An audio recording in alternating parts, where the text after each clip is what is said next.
Blackballed, blackballed, blackballed, blackballed, blackballed, blackballed.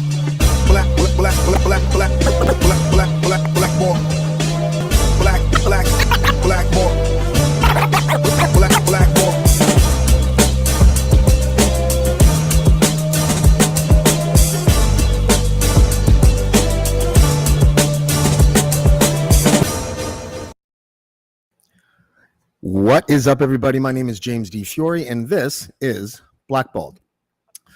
For those of you who watch or listen to this podcast, you know that over the last couple months, I have been sort of on this tributary beat, I guess I would call it, completely unexpected. This is not what I planned on covering when we were at the beginning of this year. I didn't even know the organization existed.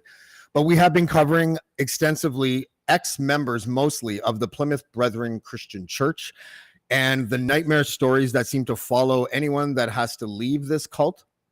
And that's exactly what it is, a cult.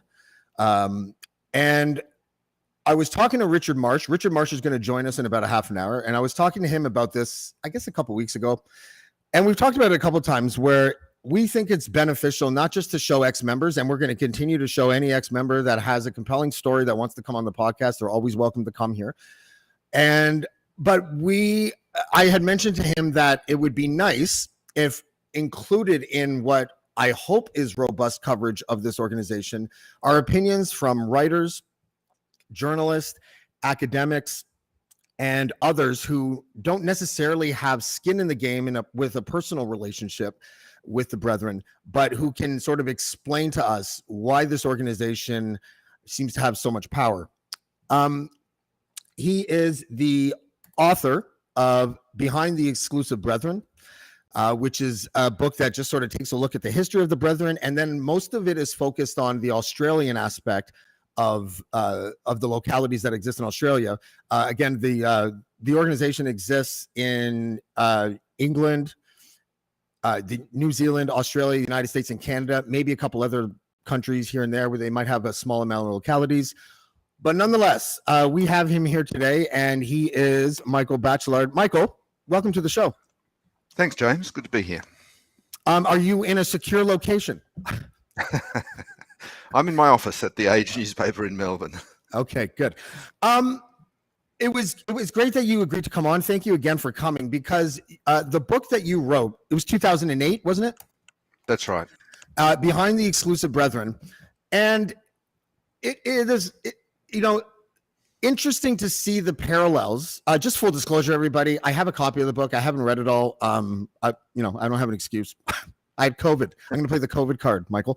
But the overview is eerily familiar to me, and what's happening right now in Canada as far as the fusion between the influence of this group over politicians who then turn around and give them fat contracts, often sole sourced. Sometimes Brethren companies are competing for the same contract, which is interesting stuff. And I don't know if it's legal or not, because I'm not a business person, but it sounds pretty shady. And I guess I'd like to start with first, what was the sort of straw that broke your back when it came to, okay, I got to start covering this organization, or I want to start this book? Was there some sort of like incident that happened that just made you decide that, okay, now's the time? Well, it's really interesting. You said in your intro that you were sort of down a tributary. That's initially how it started for me as well. And I was asked by my editor, so I was an investigative reporter at the Age newspaper in Melbourne. I was asked by my editor to have a look at what was going on in New Zealand at the time. This was 2006. And at the time in New Zealand, the Brethren had hired private detectives to follow the then Prime Minister Helen Clark and her husband, and to try to establish whether she and her husband were gay, and then sort of publish that in the conservative press. And we had these sort of stories coming out from weirdly sourced stories in some of the conservative press in New Zealand before an election there. And eventually it was disclosed that these were coming from private detectives hired by the Exclusive Brethren to spread muck, basically. So my editor asked me, well, is there anything? We had a state election. I live in the state of Victoria in Australia. we had a state election coming up. Were they going to pursue a similar political angle or take part in politics in Australia, and who were they? So I went and found out. It was very quick. I rang a Conservative politician. He said, yes, I've had visits from them and they're going to fund me, basically. So I wrote the story. It was just a story. But I was swamped after that story by victims of the organisation. I'm sure you're familiar with that. And they told me a compelling tale about how awful it was, what hell they'd been through, and the fact that it was now starting to kind of be a player in politics really piqued my interest. So the sort of the human side and the political side meshing piqued my interest, and I just kept following them. And after about 2 years of writing news stories about them and features, a publisher came to me and said, "Look, you probably should write a book," and I kind of agreed. Is the Brethren? I sort of hesitate to use the label household name because it's difficult for almost any organization to become a household name in any country. But as far as Canada goes, they're almost completely unknown at this point in time. Before you started writing the book, and now in 2022, what has that metamorphosis been like as far as the organization's brand goes, according to the public? Well, it differs in different countries. I think in Australia it's similar to in Canada, despite all my work. But that is, my work is now, well over a decade old, almost. Well over a decade old. And they haven't been written about all that much in Australia, and they certainly have quietened down and become less publicly involved in election campaigns. I think they got burned by the events of 2004 to 2008 or thereabouts.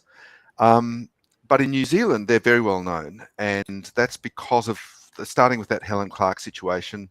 There's been a number of abuse allegations. They secretly tried to support a conservative government there in a way that was exposed in a book by an excellent New Zealand journalist called Nikki Hager.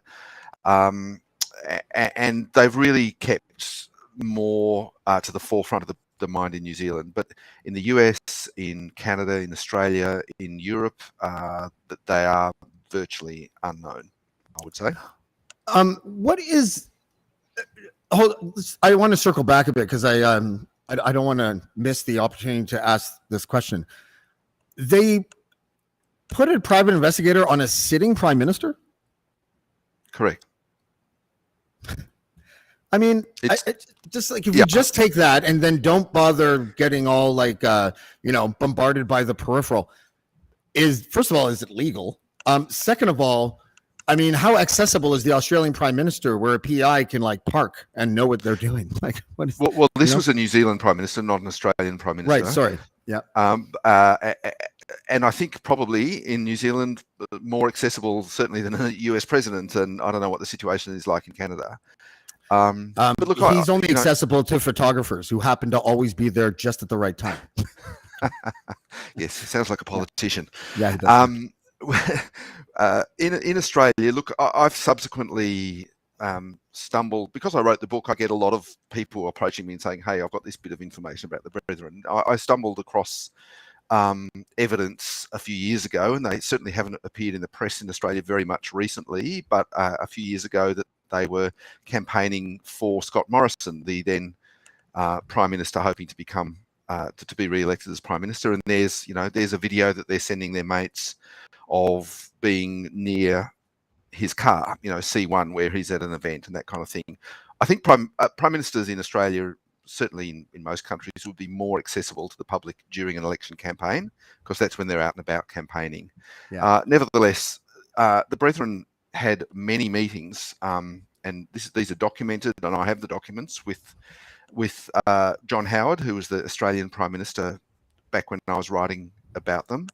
Mm-hmm. They like conservative prime ministers. They do not like, Labor or left prime ministers. And is that mostly because of, it seems like the trend that I've been hearing in other countries, including Canada, was that they found a natural ally at least 20 years ago, anyways, between conservative politicians who believed in the traditional definition of marriage and more progressive people that understand that it's a completely stupid fight to have. You know, like Yeah, so it's marriage, it's family, it's gay marriage particularly was an animating force, and in Canada they campaigned very hard in 2005 against the gay marriage legislation there. There can we was just talk about that for a second, because I Sure. think you're informed about this in Canada. This is something very new for me. I had somebody tell me, two people tell me that there was some sort of fraudulent petition campaign where brethren would I guess force younger members to basically sign fake names to form letters, and then those would be faxed or whatever to applicable government offices or MPs offices or whatever. What's your understanding in that situation? Because when I heard that, I guess I wasn't surprised, but then it's, you know, I start thinking to myself, is there any sort of retroactive fraud charges that could have been laid, you know, at the time? Like, I just don't know, you know? Yeah, and look, I don't know what the Canadian sort of electoral donations and disclosure law is like, but what they did is they set up a fake organisation called the Concerned Canadian Parents.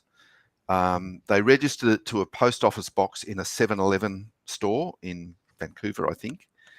And Sorry, from that, the campaign was CCP, yep. because I thought they hated communists, and that's the Chinese. Yeah, well, communists. Yeah, so perhaps they weren't thinking along those lines at the time, but so, and then they from the very top, who the world leaders in Australia, Bruce Hales. So from the very top, they were ordered in every locality in Canada to campaign with petitions, with letters, with visits to the Canadian politicians. Apparently, there was something like 10,000 letters that were objecting to the gay marriage legislation. At least a third of them came from this one group, which was the Exclusive Brethren, flying, as they say, under the radar. They didn't disclose who they were. They didn't disclose their religious affiliation. They were just Concerned Canadian Parents, as far as the politicians knew. And a lot of money went into it, and a lot of attempted influence, and it failed. Obviously, the legislation passed, but that was a template for them at that time. They were doing it in the US. They advertised for George Bush. They were doing it in Australia. They advertised for John Howard. Conservative politicians globally were being, were beneficiaries of these quote unquote under the radar political campaigns. And okay, I want to pivot away just for a second, because you're a member of the media. According to my staunch research, you are considered, The Age is considered the paper of record in Australia. Is that fair? Or is that like a company braggadocious comment that the other papers disagree with? We are certainly one of the bigger and more credible newspapers in Australia, yes. My question is, present company excluded, there's no appetite for this story in Canada. And I don't really know why. I can't tell if it's just that legacy media outlets haven't allocated any budget towards this story, and it might be bigger than just some blurb. I don't know if it's that. I might be giving them way too much credit. I don't know if it's fear.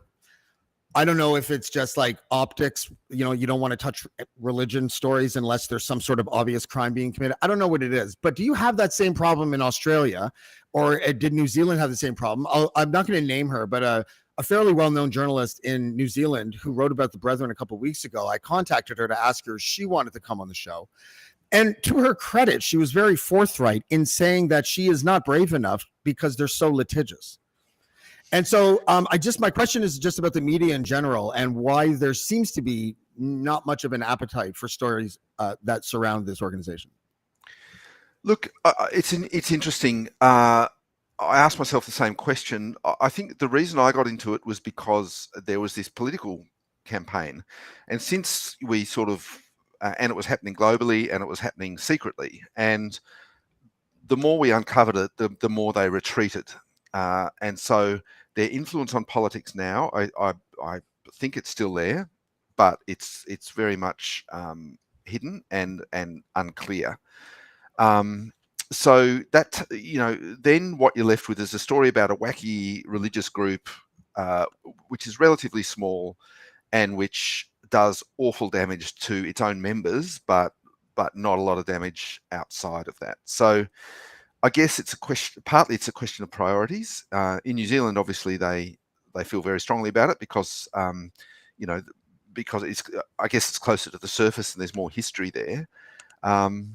The other thing is that they are litigious. I've been sued. I've been threatened virtually every time I write anything about them. People I've spoken to and sources of mine have been either threatened or paid off or both to go away and stop talking to me. And I've been sued twice for one story. I was taken for that story caused a defamation suit, which my organisation had to fund and fight, and it also caused a criminal suit against me, which in which they alleged that wrongly that I had identified a child victim of sexual abuse. So, they can be tough to take on. Every journalist will do a kind of a risk reward or a bang for buck kind of. Not me. I just don't care. I mean, what I mean by that is it feels like it's such an obvious choice that it's the right thing to do that I don't really think about the litigious nature of this group. I have this daydream. Have you ever seen the movie Goodfellas? Yes. When Robert De Niro is being followed by the FBI, I have this daydream that one day I'll catch a Brethren PI and I get to go up and knock on the window and go, "Come on, fuckos, let's go for a ride," and have them follow me around so that they know. You know what I mean? Because it's I don't know. I just don't care. But it does seem, because I was never a member of a legacy media outlet. I was never a mainstream journalist. For the last 20 something years, I've been freelancing. I've written for a bunch of them, but never, an employee. And I do know from people that work in these outlets what the culture is like, and how the priority of a good story is often put lower on the list than the how easy it would be to get some other story out. Like as soon as they see something that might take 4 to 6 weeks to research properly and then maybe do a series of articles, they're not going to do it. And it might not be for any other reason other than the fact that the format and the way that they decide editorial, they don't have a budget for it, probably because they've been cutting investigative journalism budgets for the last 20 years in North America. But I do find it, I find it very frustrating. And I'm sure you must too. Like, I think Australian reporters probably are a little more willing to write about these stories than Canadian ones, because we've had like 1 or 2 mentions within other stories on mainstream outlet, but otherwise nobody knows. Yeah. So look, I run the investigative team at The Age. It's probably the biggest investigative team in the country outside the national broadcaster, and we are well and truly willing to take on 4 to 6 week projects. And they allowed me to work for sort of 2 years on the Brethren. I would be quite willing to jump back into the subject. I know there's plenty of stories to tell, but I'm currently editing and not writing. I think. You could always take an intern reporter and make him your human shield. Just tell him I could certainly do that. I could certainly do that. But I haven't. And look, to be honest, if there'd been the kind of scandal that's happened in Canada with the Richard Marsh's story and the private detective and the information that's come out there, or some of the scandals that have happened in New Zealand, we'd be on it. But they've been a bit quiet in Australia recently. I think it takes something to sort of pull that all together, which is not saying we're not going to do it, but yeah. It does take, as I say, bang for buck. Like the political thing promoted it first, because who are these people? That was the big question. Yeah, and it's I've asked a couple guests this question, so I'm going to ask you this question as well. Is there something fundamentally flawed about Western democracies or Commonwealth countries, even specifically, that have sort of that underpinning of English common law that allows these kinds of coercion cults to exist more free than they might in, say, some other country? I don't know, like that might be a really complex question, but I'm curious to know what your thoughts are on that. It is a complex question, and one I've grappled with, because I think you're right. The coercive cults can partake of and enjoy the freedoms that the rest of us enjoy, which and while we think of religious freedom as being a good, because it allows people from all diverse faiths and backgrounds to practice freely their faith in a Western liberal country, I think that's a good thing. But cults that coerce people and damage people are able to benefit from the same laws. So, for example, in Australia, I don't know what the situation in Canada is, but in Australia, the federal government generously funds schools that separate brethren children from the rest of society and teach them that the rest of society is evil. Now, I find that unconscionable, and I've written as much as I can about that at every available opportunity. But as you say, people don't really listen. So I think society, Western liberal society, struggles with that because how do you tell and where do you draw the line? How do you judge that this religion is coercive and this religion is not, or this church within this broader religious framework, say, or take Islam, this meeting hall or this prayer room is coercive and dangerous, and the rest of the religion isn't. It's difficult to do, and you're on dangerous ground, and politicians do not want to go there, and that's the reason. I mean, I've written as strongly as I could in my book. There's a whole chapter about the schooling system and how terrible it is. That would be that hopefully would be a scandal here if we found that out. Our hypocrisy regarding public money and religion is due to this country being, I don't know what it was back in the day, like 80 something percent Catholic. So the Catholic school board gets public money, but they're the only one. Yeah. Sort of, that's how it started in Australia in the 1960s, and then it spread to everyone. So everyone who calls themselves a religion can put their hands up now and start a school and get funding. Yeah, that is ridiculous, especially when, I wonder what those committee meetings, if they even have any, are like. If anyone is actually like, establishing the position of the side of, no, this is a cult. Like I imagine, and I know Bruce Hales doesn't like to go out. He's afraid of the sun for some reason. I'm not sure why. But he doesn't go out, so it's difficult to sort of like pin him down specifically. But if I was in a scrum and I had a politician that I knew had a relationship with the brethren, and I was picked as a question, the question would definitely be, you have a relationship with a cult whose leader says that he can talk directly to Jesus Christ. What are your thoughts on that? And force these people to either throw them under the bus or look like idiots when they try to spin out of the question, right? So this exact thing happened in the 2000, so which year it would have been, 2007 election, and the opposition leader, the Labor opposition leader, called them out, said that, because I was reporting on them, that it was in the public discussion, said they're a cult that breaks up families.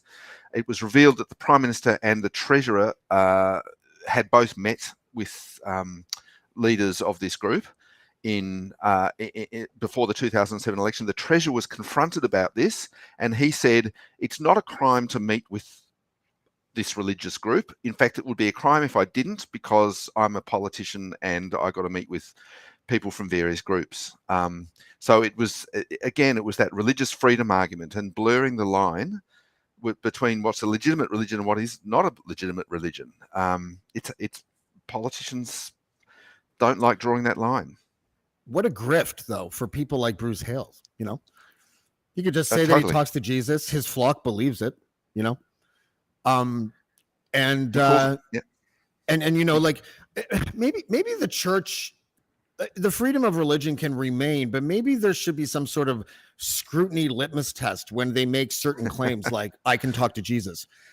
Okay, Mr. Hales, if you can talk to Jesus, just one quick demonstration. If you cannot prove that you can talk to Jesus, we need to figure out how to charge you with fraud. You know what I mean? Yeah. Yeah. Well, I advanced a theory at one point that the way you could judge was that you as as a country, as a society, you give as much freedom to this group as they give to their members. And Yeah. I think that'd be a pretty good test for the Brethren, because their freedom is seriously curtailed. They can't go to a church outside their church. They can't eat with normal average people. They can't go to university and get a degree. There are certain jobs they can't do. They can't have friendships outside the Brethren. They are restricted. That their dress is restricted. How they're buried, if they had more how gay they're born and members, baptized. I think having more gay members would totally improve that organization. People would dress better. They'd be nicer. You mentioned him, so I'm going to bring him now. He's a friend of the show. He needs no introduction, and I love his voice. His name is Richard Marsh. Richard, how are you, buddy? Yes, I'm good, thank you. How are you? Good. You've been listening in for most of this conversation. Have you gone down memory lane in your head and all the great memories that you have of being a member of the Brethren? Well, the great memories wouldn't take too long to go over. The rest of them would take a while. Sorry, there was a question there, and it's totally slipped my mind. The Australian version of the story of the Brethren. When I say the story of the Brethren, what I mean is influence on politics, completely unanswerable to their abuse, and completely abusive. Is it a template that each country does their own version of, or is it almost identical? Can you kind of explain, you might not even know the answer to this, but I'm just trying to figure out if, say I was a member of the Brethren in England, and then I moved to Canada, and I found a locality. Is it pretty much just the same as it was in England, other than the slight cultural differences, or is it totally different just based on where you are?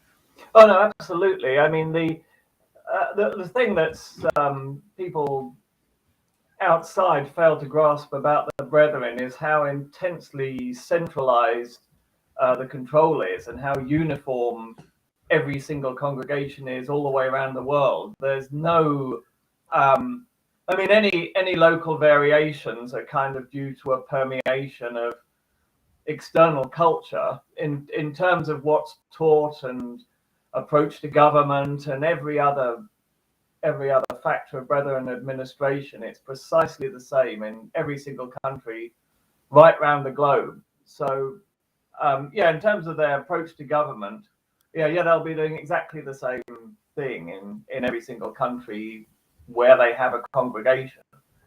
They will be they very much, and they do this in business as well as in government, they very much find something that works and then they just carbon copy it all around the globe.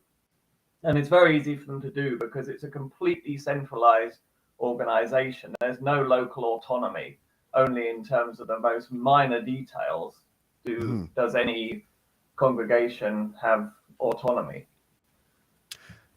Michael, you told me something on the phone, I think it was yesterday maybe, about sort of new revelations about how business corruption, am I getting this right? With the documents that you sent me? It was I am so swamped that I forget if it's Australia or Canada, but that's why I sort of asked that question, because I just wanted to see how, because it seems like the scam is donate to politicians, mostly conservatives. That gets you a seat at the table for eventual fat government contracts that cult-owned businesses will then remarkably win at a fantastic rate. Yeah, that's my question is an overall comment, but can you speak to that a little bit? Because I find it ridiculous, because I don't think cults should be making tens of millions of dollars of taxpayer money because of all the things that they do that's heinous. Yeah. So this is something I haven't nailed, and I'd really like to nail. But Nikki Hager and a reporter in New Zealand, another reporter in New Zealand, have had a good crack at it.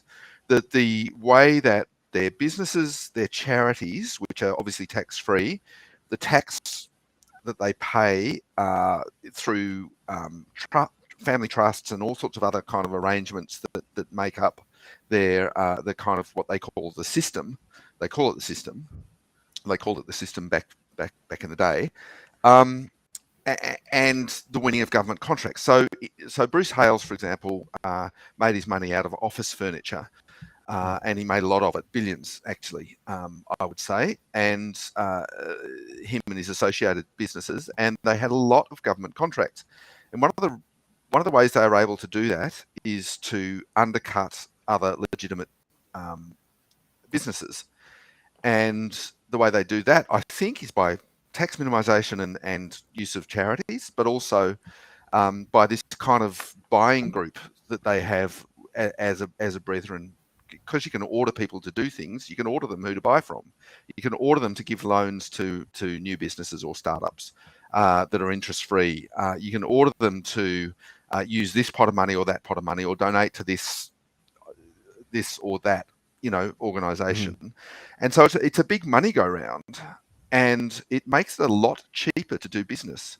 And so they can afford to undercut other businesses who have to pay suppliers and make profits and stuff like that. And it's made them extremely successful. Yeah, and I'm sure they don't use what would probably be a really easy money laundering process with all of the churches that they have, right? Like, or the mafia style in which the leader gets paid with his envelopes stuffed with cash. I'm just like, he doesn't. This is Bruce Hales. I just had the picture up a second ago. He doesn't look like Tony Soprano. He looks like somebody that Tony Soprano would make crawl like a dog on the floor, but he gets paid in the same way that Tony Soprano gets paid. And he talks to Jesus. What a remarkable man, Richard. Like, it's so absurd. Yeah, I mean, slightly changing the topic a little bit, something I'd like to ask Michael about is the lack of transparency in the Australian trust structure. Because in the UK, for example, you can plug in the name of any company director and it'll come up instantly with all the company directorships they've ever had, trusteeships they've ever had, who their associates are, and so on. Well, you go to these Australian trusts that the brethren own, and every time you follow the money trail, it goes back to Australia. And then you suddenly get a trust with some obscure name, meaningless name, and you look up, well, who are the trustees of this trust? And the trustees of the trust are not people, they are other trusts. And so you've got this shell game going on where you've just got an infinite series of trusts which are trustees of other trusts. Is that something that is actually an enabling factor in the Australian end of the money conveyor belt? That it's very difficult to see who the beneficial owners of anything are in Australia? And is there any way around that problem? Yeah, look, 100%. And it's not just the brethren that take advantage of it. It's all sorts of people. It is an enabling structure for all sorts of bad behavior, we think, but we can't prove because you can't see into them. Our charities system as well is much less transparent than the UK charities system. So, for example, there are charities in brethren-run charities here that are worth tens or hundreds of millions of dollars. And they are described as basic religious charities, and so you can't see their accounts. We do have a new non-conservative government here, which has recently been elected. They have a large amount of work to do. I don't know if trust reform is on their agenda, but it's something that I would certainly like our guys to be writing about and following. We certainly have in the past. But it's a big tax evasion issue as well as a transparency issue. Earlier, Michael, when you were talking about the lawsuit that I guess it must have been the media outlet, their lawyers took over. Is that fair? Yeah. Yeah. Okay. So my question though is, in Canada, we have something they're calling anti-SLAPP legislation. And what that is just like a mechanism to make it difficult for big, wealthy defendants, I guess, or whatever, to bankrupt the people that they're suing, basically, and plaintiffs, I guess. But I was wondering because it sounded like that case would have been snagged in this day and age in Canada, and I'm just wondering if since then, if there's been any type of similar legislation to prevent wealthy people from just bankrupting people via the court system. No, No. it would be lovely. Often media organisations, we know we're right, we can prove we're right, but we don't want to spend tens of thousands, well, probably hundreds of thousands or millions of dollars in the courts to do that. So we settle, which is kind of what happened in my case, and we walked away. And so did they. I mean, nobody won that case, but we didn't litigate it, and we took the story down. So, and that must have hurt though a little bit. Well, I'm required by the deed of that settlement to say I'm very pleased with that outcome. Oh, are you allowed to say that you're required by the deed to sound like it? Like, are you? Like, I don't know. It's a while ago now. Are you required to sound sincere I am not acting. when you say that? What's that, Richard? Are you required to sound sincere when you say it? I'm not sure I can, Richard, but yeah. Well, you guys have something in common. Richard's also not allowed to talk about something pretty epic that he went through. I put up a cartoon, a little meme about. It was a little cartoon illustrating a UBT sales meeting, and they were sort of pointing up on the whiteboard that the most important thing is a brethren business person is the ability to fake sincerity. Yeah.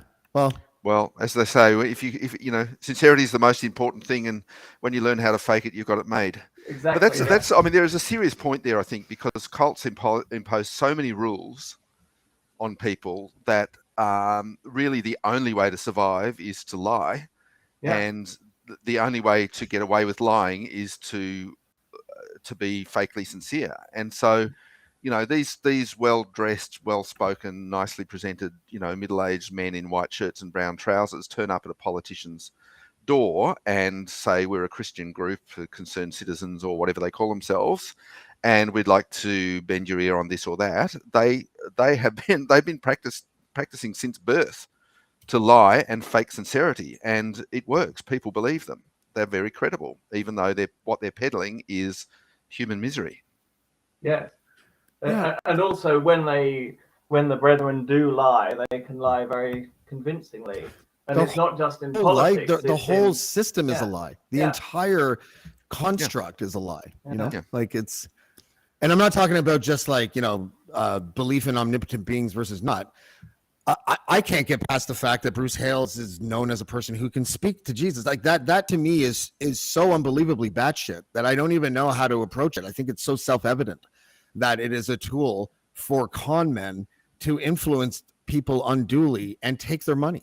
Yeah, but it's worse than that. It's worse than that, because it's not just that he can speak to Jesus, which is a claim that quite a lot of religious leaders, Christian leaders might make in some form or another. He is regarded, and this is in print, he is regarded as the personification of the Holy Spirit, where if you understand Christian theology, the Holy Spirit is one of the three members of the Trinity, the three parts of God. I think the Holy Spirit also has diabetes, that's suffering on behalf of the saints, of course. This guy is actually a manifestation of God. He is actually, as Jesus was, this man is God upon earth, God walking amongst us. It'd be he fun. Drinks enough of the Holy Spirit. Yeah. Maybe that's why he's the Holy Spirit, right? He puts the Spirit in Holy Spirit. They're kind of like that little part of them is interesting, actually. Like the whole, because normally when you I've known people that were like brought up Jehovah's Witness. I've known people who were brought up Episcopalian and things like that. They generally, if you're kind of serious about your religion, they don't drink. Mormons kind of like that too. I find it very odd that they're almost debaucherous with the level that they drink. Like when we had Ron Fox on and he was talking to me before we went on air about all the whiskey he used to down at, just before priestly visits, I'd be like, oh, I guess if you're going to do something as heinous as a priestly visit, I guess you should get shit-faced first. But, I find that to be such a strange juxtaposition. Normally religious groups are not really fond of alcohol. I wonder how that stayed in. Is that like a leftover residue of the Jim Taylor era or something? Yeah, I would think so. That was where it all started, and then it just became a thing, and then they lead such high stress lives that it's kind of like it's kind of like their Valium. It like keeps them under control. It keeps them subdued. And if the stress and the oppression and the instructions all get too much for them, well, you can always kind of crash out for a while with a very large scotch. I think it's a part of the control mechanism. I mean, a lot of religions do have intoxicating substances, cults, religions, cultures. Well, I must be more religious than I must be more religious Yeah. than I thought, you know? Well, yes, yeah. I mean, whether it's whiskey or mushrooms, whatever it takes, you know. Yeah. Michael, when you were doing your book, okay, because I want to tell you that I think we probably have this in common, and you'd probably be the first person that I would actually talk to who experienced what I'm experiencing now, and I think you probably experienced it at a much higher level, and in fact, I know you have just from this conversation. But the way that when you were covering it, when you were writing the book, what was the impression that ex-members gave you? Because I have noticed an interesting common thread throughout many of them, which is this sort of salt of the earth decency that might be a residue of being brought up, not looking at all the darkness for a second, but with some fairly, standard moral practices of a religious person, right? Respectful to neighbors and, all this stuff, like just the good stuff. And I see that a lot of these ex-members are really kind of decent people. Like they're not, I don't see any fronts, and they've all just kind of gone through a very similar situation. Some of them are atheists because of it, but some of them still really believe in Jesus. And I was just curious what your experience was like interviewing ex-members, and did you notice a certain common thread like that? Absolutely. It's a really remarkable, and it's interesting that you've noticed it too. I couldn't have put it better, really. But the only thing I would add to that is that something somebody said to me back in the day was that what a cult does is that it takes the you out of you and replaces it with a template. And so they've got these templated beliefs and ideas, and then when they come out, Richard, I mean, I'm talking about they, but Richard's sitting right here in the room, so it's a bit embarrassing. But my experience is they come out and they go, well, what's this then? Who am I? What have I? How do I build myself in the world? And they start off and look, I've heard some horror stories of people who've treated other people really badly, including sexual abuse and violence and that kind of thing. So it's not all like this, but the people I've met and spoken to, they are just trying to do their best to fit in, to make their way, and to learn. And it's it's a really difficult thing. Some of them lose their way, some of them go back. Some of them are persecuted, as Richard has been. It's tough. It's really tough, and there's an alarmingly large number of suicides. Richard? Yeah, well, I mean, I think one thing that would be a common thread it is when you emerge from the brethren, you have an incredibly low level of self-respect and self-esteem, because that again is one of the things that I suspect is true of all cults, but particularly the brethren, that one of the ways they try and prevent you from rebelling and how they keep you under control and keep you in a condition to be manipulated freely is by destroying your sense of self-respect and your sense of self-worth and any kind of self-love. You come out of the brethren hating yourself. And I suspect that most people in the brethren, particularly at the grassroots level, actually live every day with a very strong sense of self-hatred, which is something that's quite openly promoted in the brethren. I mean, it was quoted frequently in church meetings. I think it was probably JT Jr. said that every morning you get up and you look in the mirror and you say, "Oh, wretched man that I am," which is a scriptural quotation. And they also talk about, when they have their so-called priestlies, what they're aiming to do is to break your spirit. And they quite like freely Jesus use would. the analogy of breaking a horse, how you ride a horse and you you know how they break a horse by riding it until it's exhausted, and its will is broken, and then it becomes a tame horse. They quite freely use that analogy, and that's what they try and do in these priestlies. That's what they try and do in the meetings. One of the leaders said, "There's no more beautiful sight than tears of repentance in the eyes of a young person." That is so Catholic. That is like one of the most Catholic sentences I've ever heard you say. Mother Teresa was an example of that. It's still not like politically safe to criticize her, but Christopher Hitchens did a book called The Missionary Position, all about Mother Teresa. But that was one of her favorite things to say, is that life is suffering. And when she didn't improve conditions at the hospital that she built in Calcutta, and it was completely overcrowded with dying people, and especially children, that was her go-to phrase. Well, suffering is life. But it's more than just suffering because of poverty, or suffering because of this, or suffering because of that. It's what I think Richard's alluding to here is the breaking of the horse is about submission. There's a lot of scripture on that too, from the brethren, that you are required to submit to the leadership, and so the breaking of you is done by an authority. In the name of submitting to the authority of that group. Richard, I've asked you this question before. To be honest, I don't remember the answer because I don't think anyone really knows the answer. But I'm interested, Michael, in what your personal opinion might be. I have a theory that people near the top of the food chain in organizations like this, they're not true believers. I don't know how they could be. They're committing crimes. They're covering up sex crimes. Just in the last 2 weeks, I've heard of a Brethren ex-member say that they did like completely fraudulent robocalling for the Conservative Party of Canada. There was that case in the States where I talked to this young man who was chemically castrated because he was caught masturbating. Another case of another guy that got chemically castrated because he thought he was gay. I don't know how you can reconcile an honest belief in God and do those things. So do you have a similar opinion? Like, again, it's impossible to prove, like I do, where the power brokers inside this organization probably don't believe in any of this shit? I reckon it's a bit of magical thinking. I think it's like, Santa Claus doesn't exist, but you kind of hope Santa Claus exists.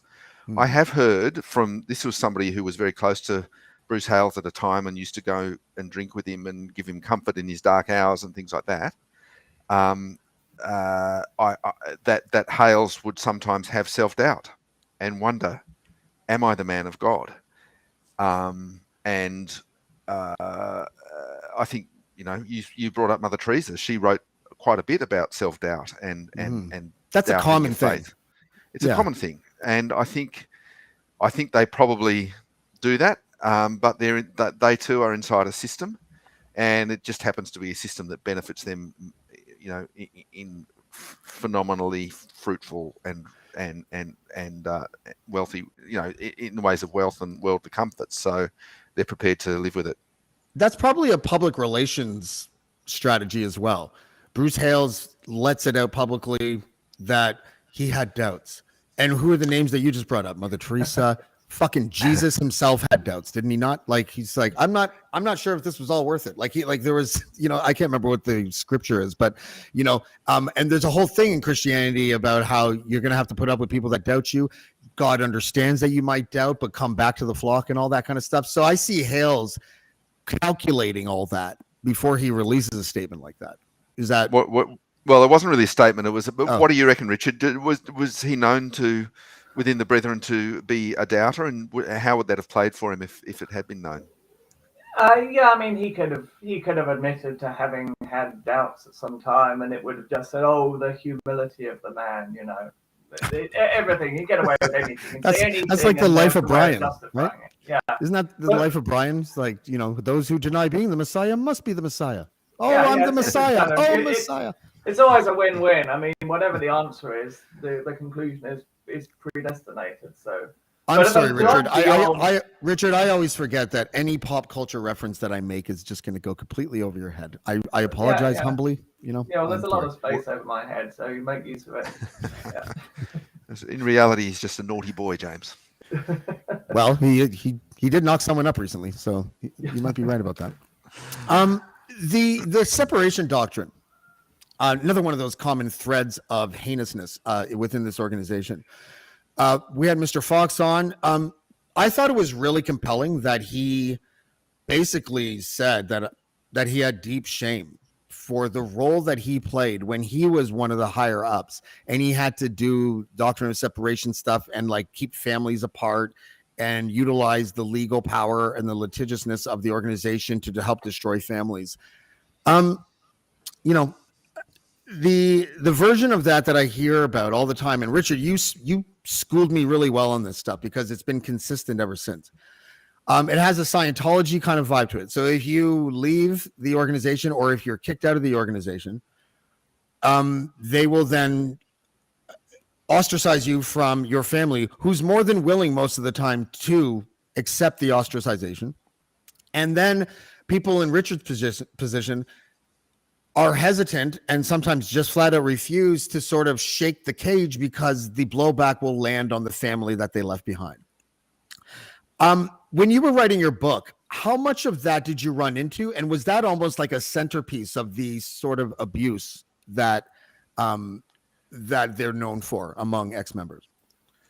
A lot, and yes. So I was just I was rereading my golden words the other day to prepare for this talk, and it struck me how many people I was quoting who would not go on the record and be named. And the reason for that was exactly as you point out, that they didn't want to be seen publicly as opposers. That's the word they use, opposers, and they didn't, and the blowback come back on their families. And so, and well, I'm sure you've heard of the 3 Fs, fear, family, and finances. There are 3 things that keep people inside the Brethren and not wanting to leave. And probably family is the biggest one. If you leave, you lose your family and all access to them. If you're a father, often it's people, middle-aged men like Richard, who leave. They won't see their children. Ron Fawkes hasn't seen his children since 1984. So it's family. Family is the big stick, really. That and there's 3 big sticks, but family's probably the biggest. Yeah, not one of the none of those words were any F words that I was thinking of when I was when you were trying to figure it out. Richard, are you? I've never asked you this before, which is surprising because I figured I would have at least asked you in private. The hesitancy, obviously, of rattling a cage is no longer something that you're overly concerned with, I'm assuming, because here you are on a podcast. You've done many of them. Your name is sort of out there. You're kind of like, and I might be ignorant because I am not part of the ex-Brethren community, but from where I'm standing, you're like one of the more well-known ones. Have you heard of any blowback that has impacted your family that you left behind? And did you wake up one day and be like, okay, you know what? I'm going to have to make a choice here if I really want to do something for the greater good? Well, now to make it clear, the blowback happens if you try and contact your family. If you tried to contact your family and they reciprocated, and then it was found out that they'd reciprocated, or if their warped consciences got hold of them and they went to confess to having spoken to the person outside, that's when the blowback happens. So that's why I'm not contacting my family, because there's only 2 possible consequences of me trying to contact them. One is they'll refuse to speak to me because they're afraid to, or 2, they might speak to me, and then because Brethren's phones, computers, or everything is closely monitored, there's a high probability that they would be caught in the act, and then the blowback would fall on their heads. There's the blowback in terms of me speaking out publicly. My family inside are not going to be kind of persecuted by the Brethren because I'm speaking out publicly. That persecution will fall on my own head, which is, of course, why the Brethren are trying to follow me around with private investigators and meddle in everything. So The fear is largely religious fear, because it's very strongly taught and drummed into you that if you leave the brethren, you're not saved for eternity. You're going to hell, not heaven. So that's the fear aspect. And in my case, the finance aspect was solved very neatly because I didn't have any. So there was they already had it all, which was a mistake on their part, because by taking everything I had, they left themselves without that big finance stick. Have either of you ever run into a story where a person, like a father or mom, was excommunicated, but the children were minors, and they decided that they wanted to use the justice system to get them back? Have either of you ever heard of that? Because I'm just trying to think of what the hypothetical situation would be where you could even fight. Because if you're above, I don't know what the age would be in Australia, 16 maybe or something like that, then they can make their own decision at that age, whatever. But if your kids are like 4, 5, and 6, and you're the father and you get excommunicated, and the kids are brainwashed to be like, I don't want you around, Dad. I believe in Bruce Hales, the guy that talks to Jesus, right? And he's all brainwashed like that. Is there a court case that could conceivably take place in order to fight to get the kids back? Yeah, I've covered. There's been many of them. There's a whole chapter in my book called On the Family Court, and there's another, and the way the brethren have fought historically for the children, even the minor children. But there's one particular case that I followed where the mother, so the father left, the mother had the children, the father wanted access, which the law in Australia at that time said he had a right to, and he wanted access. Anyway, he won the court case. The judge laid out a very explicit instructions to the brethren: you must do this. This is the law. You've got to give to Caesar what Caesar's. And they refused the first access. He took it back to the court. The brethren fought. They got the highest priced lawyer they could to fight it. Eventually, they the judge was convinced to withdraw on the grounds that he had on the grounds of apprehended bias, because he'd made these rulings before. In fact, he sent the mother to giving her a suspended jail sentence. And then another judge got appointed, and then a family, blah, blah, blah, blah, blah. It went on for months. The father, unusually, in fact, it went on for a couple of years. Unusually, the father kept fighting. Normally, they just psychologically break down and run out of money and quit. On this occasion, he kept fighting, and then a dumb idiot judge of the family court found against him, and that was it. So they used the court against him. They used the highest priced lawyers they could find, and the kids can't see their father. In the judge's defense, he was probably drunk. Every lawyer that I know talks about how Canadian judges are like, infamously intoxicated on the bench. So I find that, and it's probably another common thread. It is especially heinous, though. Like when I was listening to Dennis Ragg talk about that on the podcast and on the documentary Breaking Brethren, when you hear the recording of his 8-year-old son very sternly and very confidently explain to his father, I don't want to see you, Dad. I have no interest in seeing you. My son is 8. And, when he says stuff like that, he's just kind of being a jackass, and I love him for it because he's funny.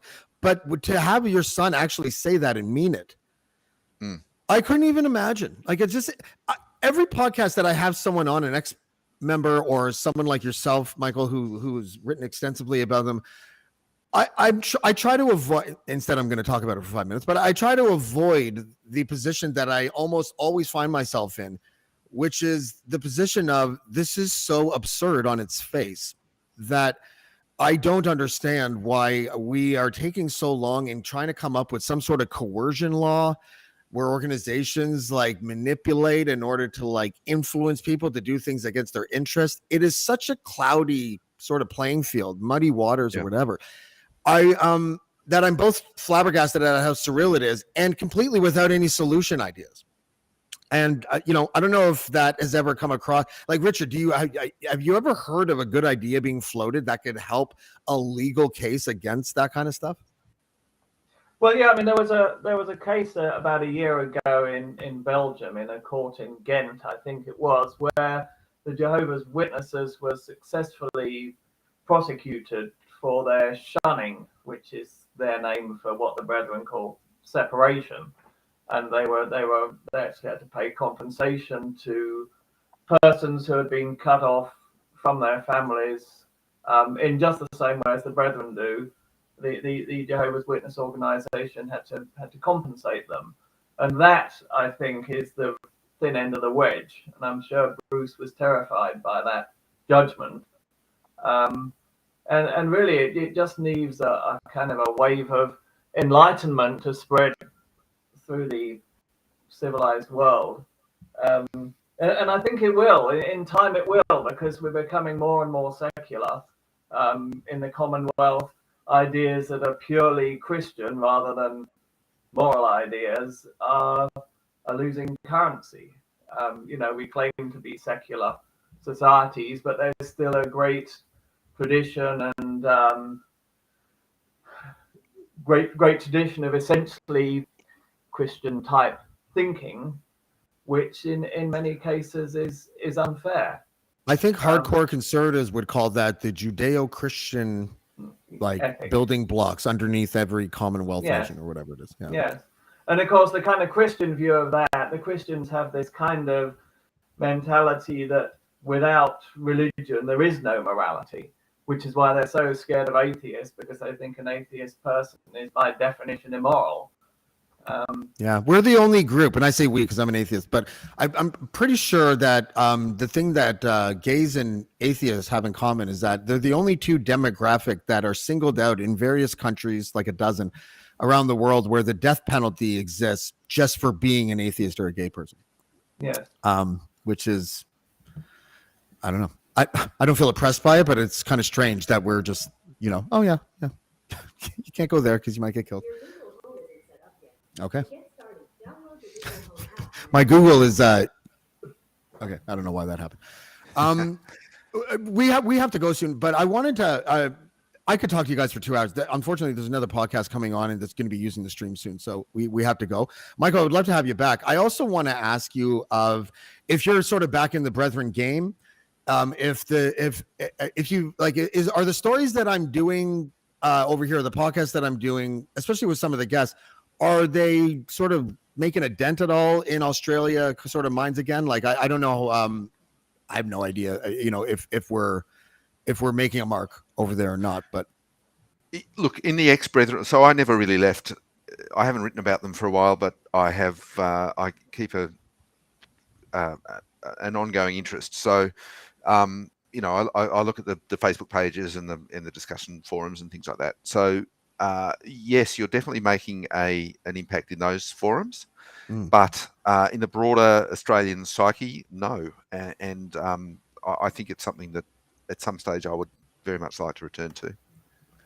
maybe it's because I swear too much and people are just like, fuck this guy, serious 1 second, profanity the next. No, I'm just kidding. I mean, the fact is that iron-fisted central control that Richard Marsh is talking about is right here in our very own Sydney. That's where it emanates from. So it's certainly something that we should take responsibility for, I think, in Australia. There's another interesting wrinkle there, because it's one thing for an Australian cult to meddle in Australian elections, but when you've got an Australian cult meddling in Canadian elections, that gets a whole lot more serious.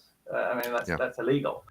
And that's why I emphasize the central control, because anyone who's been in the Brethren would fall over laughing at the idea that the congregation in Toronto just decided autonomously to back a certain politician and put all their efforts into getting him into place of Prime Minister. No, all that comes directly from Bruce Hales personally.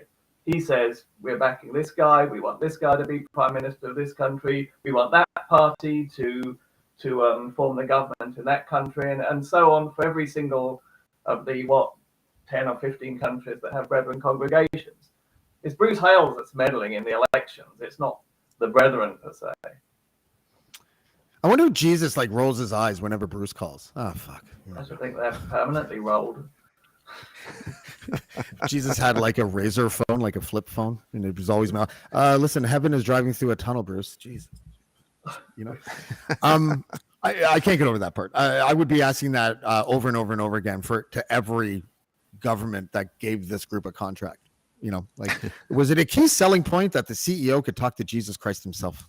You know, like, on the face of it, you know, I'm one of those guys, though. I'm pretty militant in my atheism. Like, I'm one of those guys that think that anyone that runs for public office should be given a litmus test, whether or not they believe in certain things literally, like the end times. You know, like, I'm not voting for a guy who believes that we're living in the end times. I just don't feel safe with that guy. You know, like, if he sees a sunset that is a little too bright orange in the top right, he's going to be like, well, fuck, the horsemen are going to come any second now. You know, like, probably make a bad decision, because I think people like that will prioritize their religion over their politics, over their constituents, right? Anyways, that's just me. We have to cut it off there. Mike, I would love to have you back, because I what I'm going to do is, and I confessed this to you before the show started, that I haven't sat down and read your whole book. I played the COVID card because I think that's a good card to play when you don't do something. And but I am going to read it. The next 10 days, I'm going to read this book. And I would love to have you back to talk about it more when I'm more familiar with that kind of stuff. And I also sort of like the perspective that you bring just as a journalist. So even if it's not Australian-centric stories, it would be nice to be able to have you back once in a while to sort of help us make sense as to what we're seeing from a journalist point of view. Sure. You know, like we've been doing ex-members, and like I said, I'm going to continue to do a bunch of ex-members. I have no issues with that at all. But to balance it out, academics and journalists and people like that would probably be beneficial. So hopefully you can come back. And Richard, you know, start watching Goodfellas or something so that some of these can land. Yeah, well, that's okay. Didn't get that one. There's nothing to get. I'm literally just asking you to watch more TV. It's amazing. But thank you, gentlemen, for joining me. And yeah, I'll talk to you both of you in the next couple of days, I'm sure. Thanks, James. Thank you very much. Have a good one, guys. That was Michael Bachelard and Richard Marsh. Richard is the next member of the Plymouth Brethren, friend of the show. Michael is a deputy editor at The Age in Australia, and he is also the author of, probably would be, as of right now, the most detailed book, and probably the number one book as far as getting to know this cult. Behind the Exclusive Brethren is a 2008 book. And like I said, I like having that perspective on the show. I think journalists, academics, politicians, lawyers, these are the people that I want to have on, so I can ask them questions like, why would you give hundreds of millions of dollars to an organization that claims they can talk to Jesus? I think that's a legit question.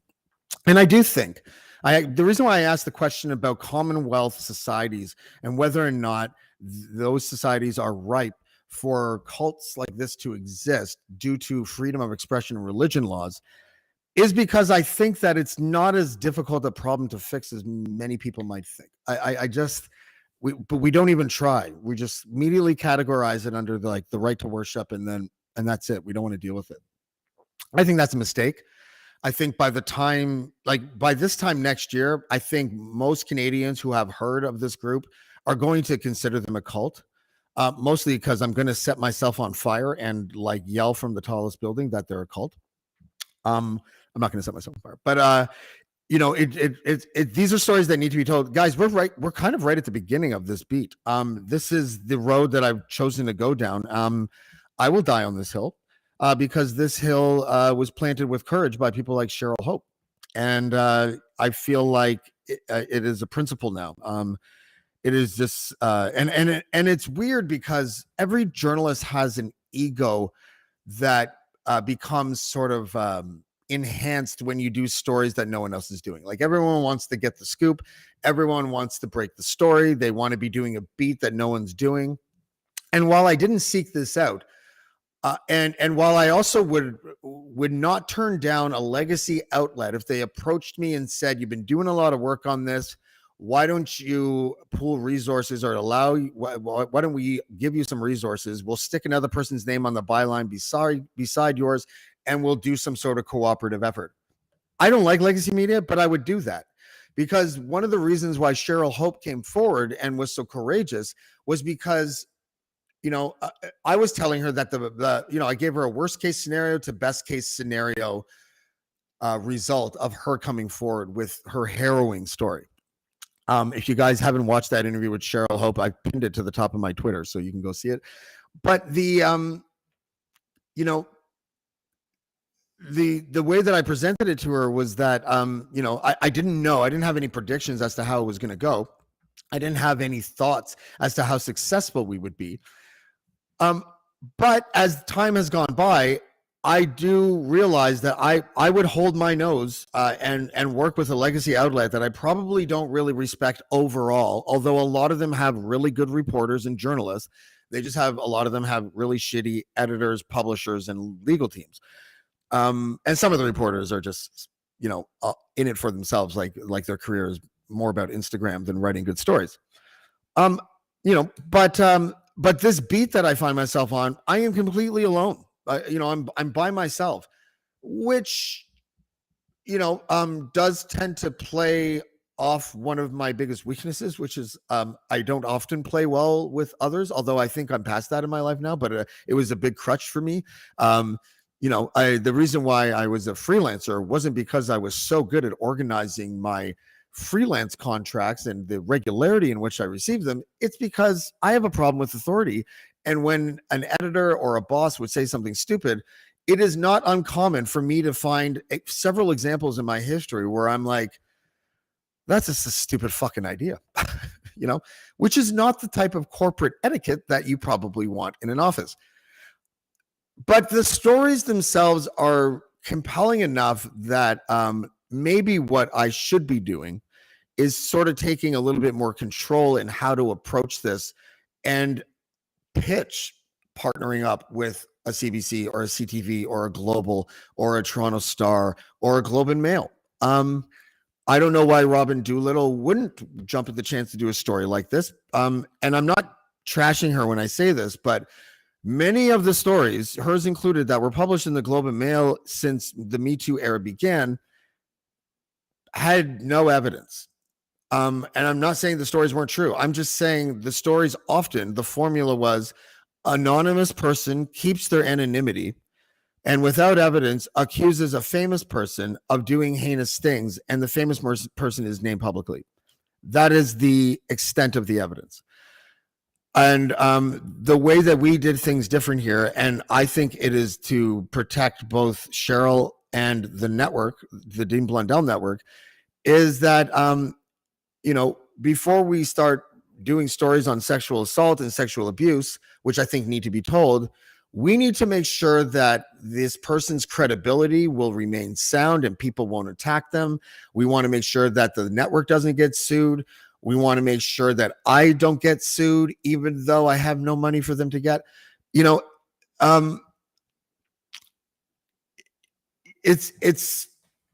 I need a bigger outlet to be able to put this story out there a little bit, to give it more reach. And I just think that the I'm trying to think of the requirement that I have of ex-members who accuse sitting members, especially if they're alive, of sexual abuse and assault, is a police report. That is the arrangement that I make with the people who come forward. I haven't had anyone really give me a hard time about that yet, which is great, because I'm not doing it in order to get them to jump through a hoop that they shouldn't have to jump through. I think that I think I would have been sued already if I had an anonymous guest on pointing a finger at the organization and saying that a bunch of its members were doing heinous things to children. I think I probably would have been sued already. I think that I would have left myself open. So it benefits everybody to do it the way that we're doing it. Now, this week we have, and the reason why I'm telling you all this is because we have another guest that's going to come on the show to detail her experiences, as I guess you would say, a survivor of abuse from this cult. And her name is Terry Smith, and she's going to be here on Thursday. Just to give you a little glimpse of what our first feeler conversation was like. After 10 minutes, our mutual appreciation for gallows humor, especially at our own expense, was not only really apparent, but completely mutually supported. What I'm saying is that I think I have a very interesting and unique rapport with this person. And I'm really happy that I do, because she has filed a police report regarding what she has gone through. And she will be here on Thursday to talk about that, which is always something that's super difficult for people to do. So I'm going to be deferring a lot to her, to Terry, when she's on the show. I'm going to give her all the time she needs to answer every question, and I'm going to get sit and become educated at yet another ordeal that someone trapped inside this organization had to go through. So that's Thursday. That's at 7:00. And then on Friday, we have Cheryl Hope back on the show for her second appearance on the podcast. And the original plan was to have Terry come with her as well. So hopefully that's still in place. But regardless, Cheryl Hope will be here on Friday. And until then, thank you for watching Blackballed.